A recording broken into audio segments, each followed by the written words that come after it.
everybody. I'm Larry Ridley. You're tuned into the NFL on EA Sports. In today's matchup, we should have a fun one on our hands. It's the Giants coming in at 3-3, going up against the Seahawks, who come in at 2-3. For the call, let's send you out to the broadcast booth, where we'll join our commentators, Brandon Guyton and Charles Davis.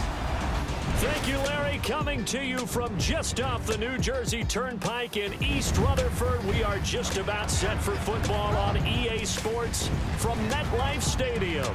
Nothing like the fanfare of introductions to an NFL game, and that was in evidence a moment ago. Fireworks, pyrotechnics, you name it. This crowd is ready as their guys get set to match up between the Seattle Seahawks and the New York Giants. Alongside my partner, Charles Davis, I'm Brandon Guyton.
First update from Levi's Stadium in Santa Clara. And it's the Cowboys that have moved out to an early advantage. And we'll keep an eye on that one as our game goes along here. Now Prescott. And his throw here is incomplete. He was looking for Dante Moncrief that time. That'll bring up second down. He was unable to complete it there, and just not the game that you would expect from him. He's been off the mark really start to finish. Yeah, it makes you wonder what exactly is going on. Is he a little bit dinged up here, or is he just off just by a bit? Maybe he can get it back in this situation. He'll need to. And he'll be taken down, but not before getting this inside the 30. He got 29 yards that time.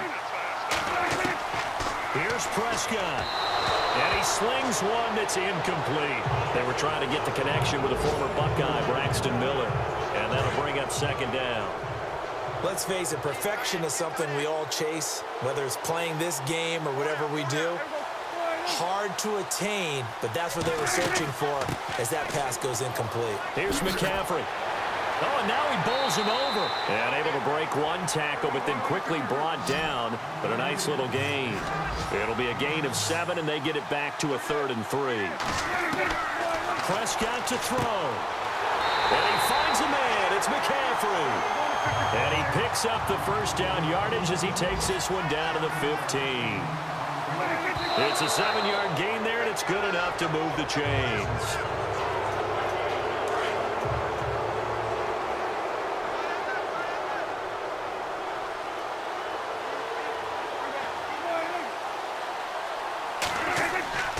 On second down, Langford.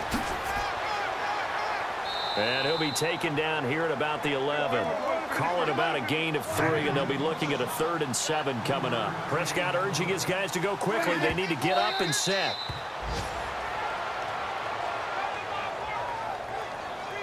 So a big one coming now for Cairo Santos. And we've got a timeout. 9 seconds remaining. So the field goal unit is on the field as this is a big spot right here.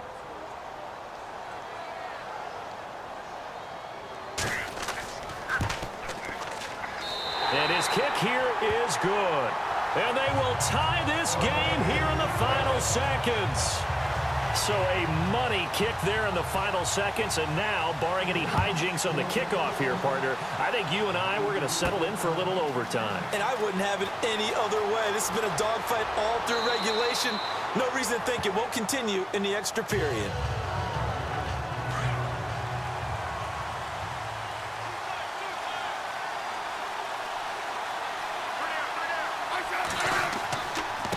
Here's Riddick. And he'll take this for a short gain on what will prove to be the final play of this ball game. And we need overtime to decide this one after 4 quarters of play. We're all even. The extra session in a moment. This is the...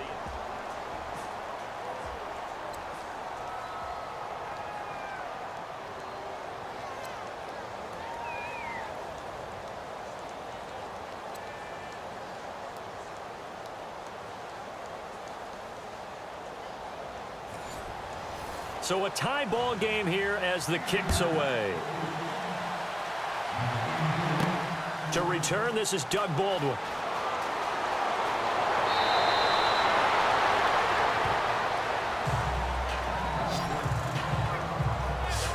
And Seattle now ready to march onto the field. They're set for their first drive here in overtime, and this is where the crowd can really become a factor. They've had to battle it all day, but I know what you're saying. In overtime, that gets doubled, doesn't it? At least, because now the crowd really wants to be involved and help their team, and that first drive can dictate the whole thing because they know if this team takes it downfield and scores a touchdown, it's game over. It's been loud in here so far. Give him 9 on the play, and it'll be second and about a yard to go for the first.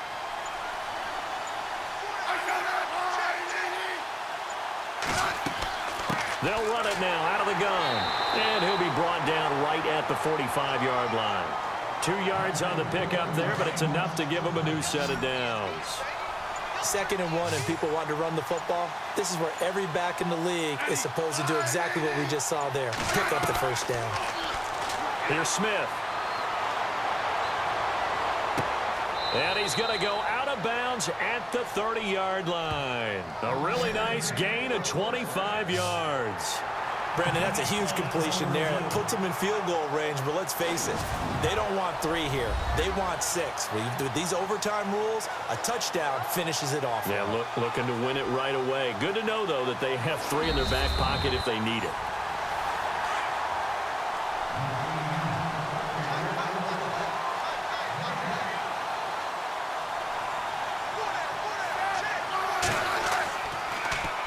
Riddick with a carry. And taking it across midfield and inside the 45. They pick up 12 on the play there, and they move the chains. Partner, this is a pretty good drive they're putting together, and I know if I'm on the other sideline, that offense, kind of helpless, isn't it? Because they may not touch the football at all, because if they go down and score a touchdown, this thing's over. Absolutely. That would write an ending to this script. We'll see what happens. They give him 4 yards there. It'll be 2nd and 6. Tough running there. That's a hard-earned 4 yards. Yeah, those are the unsung kind of runs. They don't throw up the stat sheet, but they do set you up in good position on 2nd down. To the right side, and he's got Macklin. Complete. And he's going to get this inside the 30. They give him 13 yards there on the play and a fresh set of downs. When the hitch route is run really well, that jab step off the line of scrimmage by the receiver, which is designed to back up the defender and give him a little bit of space, all you want there, get that space, catch the football, and then make a move and pick up extra yardage. And that's exactly what he got done there. 6 yards on the pickup, and it'll be a 2nd down. And at his size, he's a smaller back. You can get him to football. He can kind of get lost, make someone miss. It's good for him. Yeah, it's great for him. I like what you said there. Sometimes he gets lost in the traffic a little bit, but get him out in the open field into some space. That plays to his strengths the best and keeps him out of it where all the big boys are, you know, make someone miss in the open field. Now Riddick. And he picks up the first down yardage as he takes this one down to the 15. They only get 2 there, but on 3rd and 1, that's all they needed to keep the drive going. And I know you, with every carry, especially in overtime, you're just saying, if you're that ball carrier, hold onto the football. Hold on to it, protect it, but not necessarily settling, because you're trying to get to the end zone. You're trying to end the game right here. And I know the defensive guys poking, clawing, breaking, trying to knock the ball free and protect their end zone. Yeah, like you alluded to, especially this part of the field. That's a strong pickup right there on 1st down, and as this drive goes on, we're seeing an offensive line and running game. And he can't get away from the pressure. The Giants get there. Adam Gotsis coming up the middle, gets him there for a loss of about 9. They've been moving the ball well offensively, really getting into a groove. Last play, pass completion. Now, finally, the defense gets there. And you have to find a way to disrupt their rhythm. Oh, the pressure too great, and he goes down once more. Eric Walden in there to drop him, and back-to-back sacks now bring up 4th and long. The amount of sacks that they've absorbed in this game is absolutely extraordinary. Let's just face it. This offensive line, flat out, cannot handle this pass rush. It's been demonstrated time and time again. Well, it's hard to put your finger on whether this is something to celebrate or something maybe the offense is embarrassed by, but that's now 6 field goals he's made in this game alone. Yeah, he's bailed them out quite a bit so far, but it's very comforting to know that you have a kicker that's got your back. The Giants offense now gets ready to head back onto the field. A field goal would push it to sudden death. We just saw the field goal on the other end, but I don't think they are thinking field goal. At least not to start this drive. They're not thinking field goal. Not at all, because your point is well taken. Yeah, kick the field goal, you push it to sudden death, but you're also kicking off and giving the other team the ball with a chance to kick a field goal and beat you. Get the touchdown, finish the game off. That has to be the mindset. On 2nd down, Prescott again. Over the middle, complete. It's Burton. 8 yards on the completion, but now they face 3rd down. They gave up the completion there, but this is what zone defenses count on.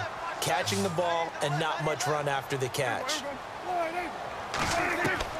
Prescott on 3rd and 2. He's going to leave this for his running back. It's complete. 12 yards there as they move the chains. They wanted to avoid the dreaded 4th down and having to get a conversion or it being the final play. They picked it up, though, on 3rd. I love how you described that because we've been in those situations and seen it. If you get the 4th down, especially in overtime, things get a little shakier, don't they? The hands get shaky, right? The throw, if you're going to throw the ball, being able to run it, all of that coming down to one big play. Very nice of them and nice for them to pick it up on 3rd. Everything about that play tells you about today's NFL offenses and what they're asking out of running backs. You can't just be a guy who can run the football. You have to be able to catch it as well, and he didn't get that done on that play. Let's face it, you can run the route tree as many times as you want, get in sync, practice it, do all those things. But once you get to game speed, it doesn't always time up quite that well. That one goes incomplete. Now Prescott. And with a flag down, he goes down. So they're able to sack him. Now the penalty looks like it could be holding. Let's find out. So instead of giving them another 3rd down, they'll decline it, brings up 4. Now that's smart football right there. You don't even have to really spend a lot of time considering it. Just know that you're probably going to get the ball back. Good job declining that penalty. He's going to float this one deep right side. And that's caught inside the 30. And he's into the end zone for the touchdown and the game winner in OT.